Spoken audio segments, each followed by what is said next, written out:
Hey everybody, it's Jason Blaha here, and today I thought I would discuss with you guys why I don't actually prescribe box squats for novice lifters. And it's not because novice lifter can't benefit from the box squat, it's that they are literally incapable, and I would say 95% of people who are fairly new to lifting, and I'm talking less than 2 years of experience, are simply not capable of setting their own box up.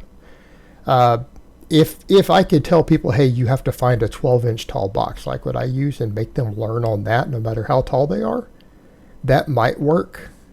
But invariably, when you tell them to set up their own box using plates or mats or other equipment that they have available, novice lifters are literally incapable of squatting deep enough on a box squat. No matter what you tell them, they will not physically be able to get a box that low. They will build a 16-inch, an 18-inch, a 20-inch box. And I have experience observing this. And it's ironic because I personally have actually trained a number of people in real life to actually squat using a box squat.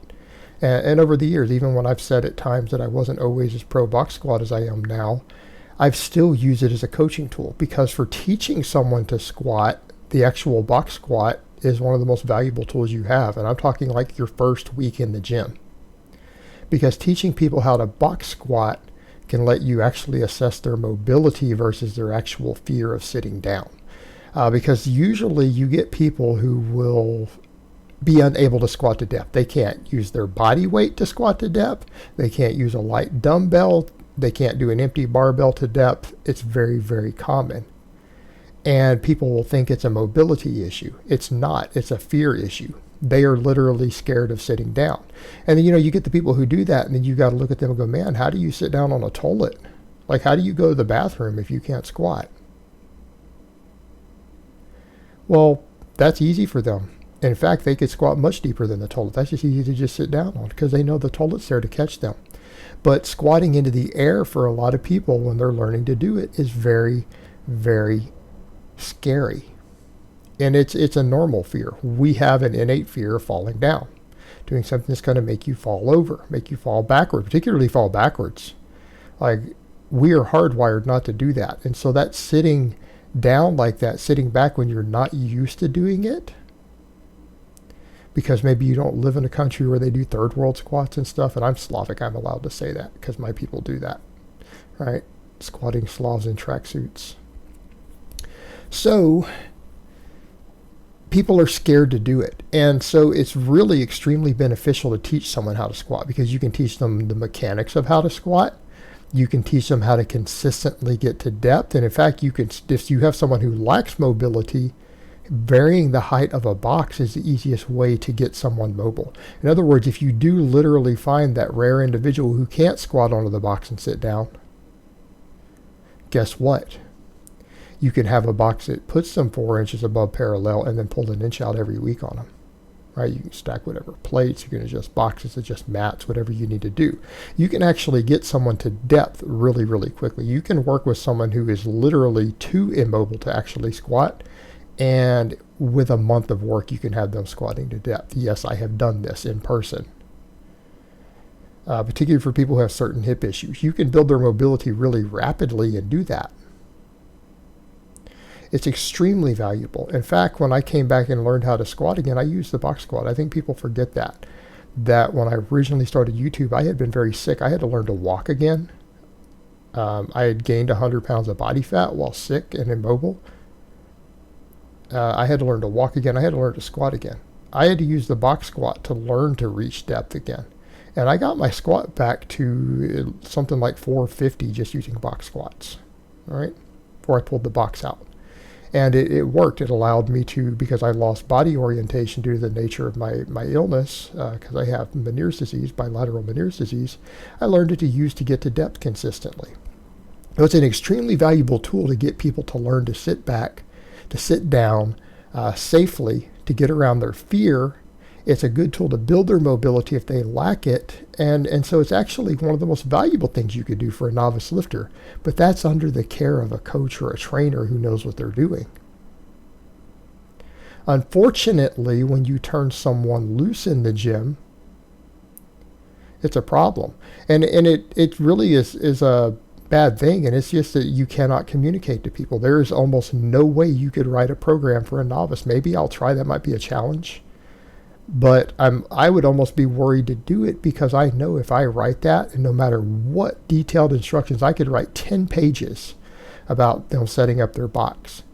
And if I do that, I promise you 9 out of 10 people, when you see their box squats, they're going to be squatting to an 18-inch tall bench instead of a 12-inch tall box. Every single time. And what it is that unless you force someone to squat to a deep box, people are scared to squat to a deep box. I go, no, that feels deep, that feels heavy. And particularly if they've been squatting already.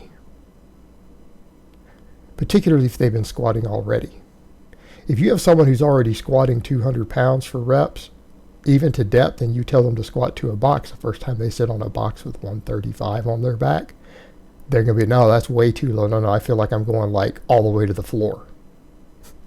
You know, they think they're literally going to ass to grass. If you put them on a 12-inch box with 135 and they're only a 200-pound squatter, they almost panic. They're like, there's no way, that's not right.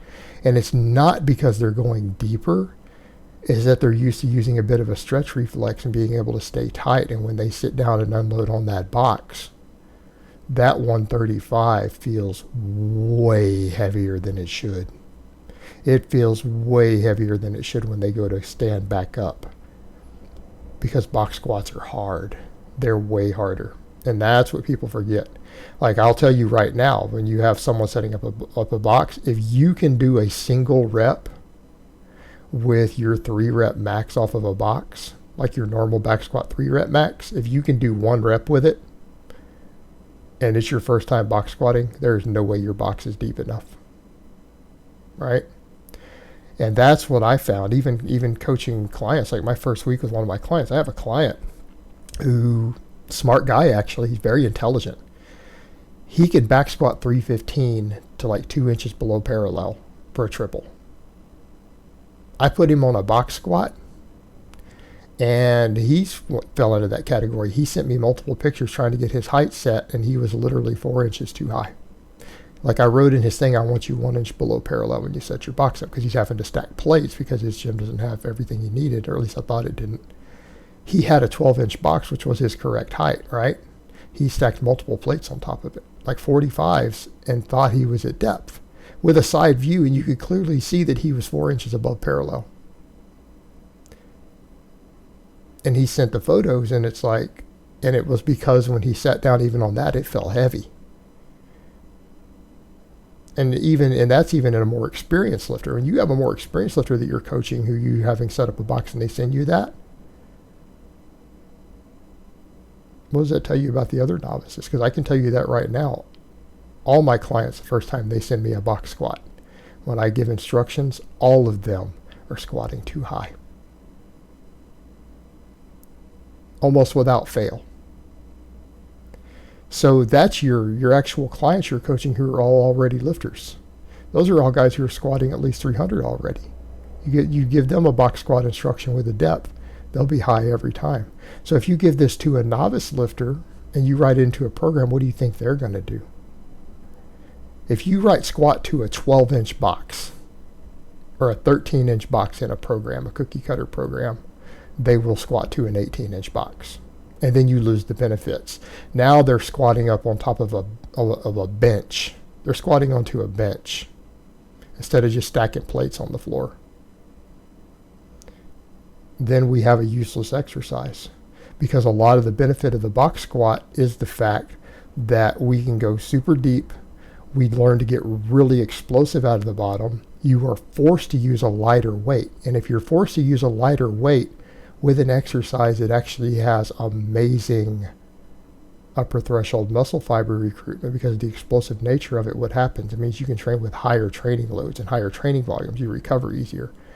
But if you're squatting to an 18-inch bench, you're going to be going 10% heavier than you would be on a normal back squat instead of 10% lighter. Now we're going to get more axial loading. We're not going to engage the hips as much. We're not going to develop the mobility You're not going to get all these benefits from a box squat because they're squatting high. And so if you prescribe this to any sort of cookie cutter program for someone who's not an experienced lifter already, what do you think is going to happen? They're going to squat high every single time. And it really sucks because the truth is it would actually benefit them. A lot of novice lifters would get a lot out of the box squat, but they're just not going to do it right.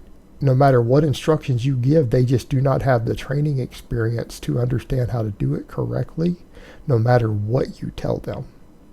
So it's unfortunately just not going to work. All right, guys, but that's really all I have to say on that today. I hope it's been informative, and I will talk to you guys next time